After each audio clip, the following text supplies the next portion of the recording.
ಎಲ್ಲರಿಗೂ ನಮಸ್ಕಾರ. ನಾನು ನಿಮ್ಮ ಕೌಶಿಕ್ ಸಾಲ್ಯ. ಹಿಂದೂ ಪುರಾಣಗಳಲ್ಲಿ ಪ್ರಾರ್ಥನೆ ಮಾಡುವ 7 ಪುಣ್ಯ ನದಿಗಳಲ್ಲಿ ಕಾವೇರಿ ನದಿಯು ಕೂಡ ಒಂದು. ಭಾರತ ಅಂದ ತಕ್ಷಣ ಗಂಗಾ ನದಿಯನ್ನು ಹೇಗೆ ವರ್ಣನೆ ಮಾಡುತ್ತಾರೋ ಹಾಗೆ ದಕ್ಷಿಣ ಭಾರತದಲ್ಲಿ ಕಾವೇರಿ ನದಿಯನ್ನು ಪುಣ್ಯ ನದಿಯಾಗಿ ವರ್ಣನೆ ಮಾಡುತ್ತಾರೆ. ಹಾಗೆ ಕಾವೇರಿ ನದಿಯು ದಕ್ಷಿಣ ಗಂಗೆ ಎಂದೇ ಪ್ರಸಿದ್ಧವಾಗಿರುವ ಕರ್ನಾಟಕದ ಮಹಾನದಿಯಾಗಿದೆ. ತುಲಾ ಮಾಸದಲ್ಲಿ ಕಾವೇರಿ ನದಿಯಲ್ಲಿ ಸ್ನಾನ ಮಾಡಿದರೆ ಸಕಲ ಪಾಪಗಳು ನಿವಾರಣೆ ಆಗುವ ನಂಬಿಕೆ ಇದೆ.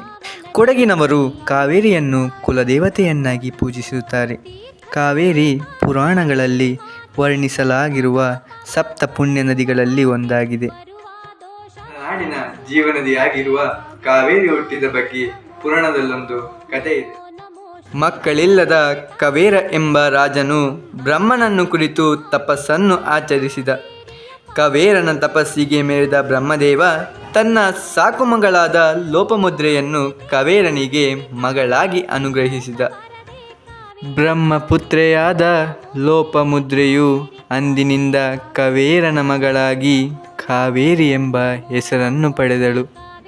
ಕಾವೇರಿ ತನ್ನ ತಂದೆ ಕವೇರನಿಗೆ ಮೋಕ್ಷ ದೊರಕಿಸಲು ಇಚ್ಛಿಸಿ ತಾನು ನದಿಯಾಗಿ ಹರಿಯುವಂತೆ ಮತ್ತು ನದಿಯಲ್ಲಿ ಸ್ನಾನ ಮಾಡಿದವರು ತಮ್ಮ ಎಲ್ಲ ಪಾಪದಿಂದ ಮುಕ್ತರಾಗುವಂತೆ ವರವನ್ನು ಕೊಡಬೇಕೆಂದು ಬ್ರಹ್ಮನನ್ನು ಕುರಿತು ತಪಸ್ಸು ಮಾಡಿ ವರವನ್ನು ಪಡೆದುಕೊಂಡಳು. ದೈವಿಚ್ಛೆಯಂತೆ ಕಾವೇರಿಯು ಅಗಸ್ತ್ಯ ಮುನಿಯನ್ನು ವರಿಸಿದಳು.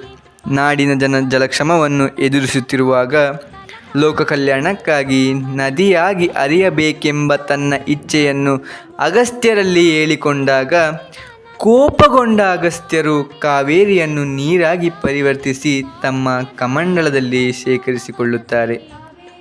ತದನಂತರ ತಮ್ಮ ಸಾಂಸಾರಿಕ ಜೀವನವನ್ನು ಸರಿಪಡಿಸಲು ಬ್ರಹ್ಮಗಿರಿ ಬೆಟ್ಟದಲ್ಲಿ ಬ್ರಹ್ಮದೇವನನ್ನು ಕುರಿತು ತಪಸ್ಸನ್ನು ಆಚರಿಸಲು ಮುಂದಾಗುತ್ತಾರೆ.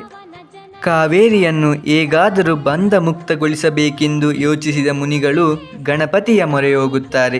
ಗಣಪತಿಯು ಬಾಲಕನ ವೇಷವನ್ನು ಧರಿಸಿ ಅಗಸ್ತ್ಯ ಮುನಿಗಳ ಮುಂದೆ ಕಾಣಿಸಿಕೊಳ್ಳುತ್ತಾನೆ.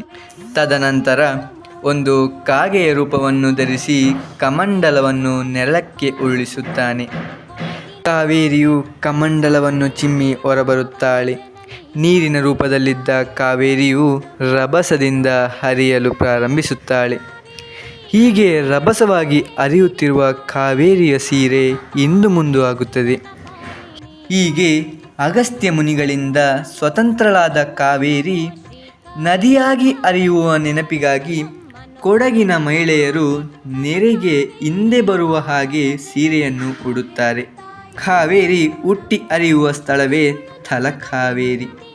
ಪ್ರತಿ ವರ್ಷ ಕಾವೇರಿ ಸಂಕ್ರಮಣದ ಸಮಯದಲ್ಲಿ ತಾಯಿ ಕಾವೇರಿಯು ತೀರ್ಥರೂಪಿಣಿಯಾಗಿ ಭಕ್ತರಿಗೆ ದರ್ಶನ ನೀಡುತ್ತಾಳೆ.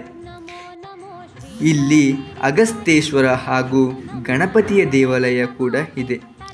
ಕರ್ನಾಟಕದ ಜೀವನದಿಯಾಗಿರುವ ಕಾವೇರಿ ಕೊಡಗಿನ ತಲಕಾವೇರಿಯಲ್ಲಿ ಹುಟ್ಟಿ ಮೈಸೂರಿನ ಜಿಲ್ಲೆಯ ಮೂಲಕ ತಮಿಳುನಾಡಿಗೆ ಹರಿದು ಬಂಗಾಳ ಕೊಲ್ಲಿಯನ್ನು ಸೇರುತ್ತಾಳೆ. ತಲಕಾವೇರಿಯು ಪೌರಾಣಿಕ ಸ್ಥಳ, ಜೀವನದಿ ಹುಟ್ಟಿರುವ ಜನ್ಮಸ್ಥಳ.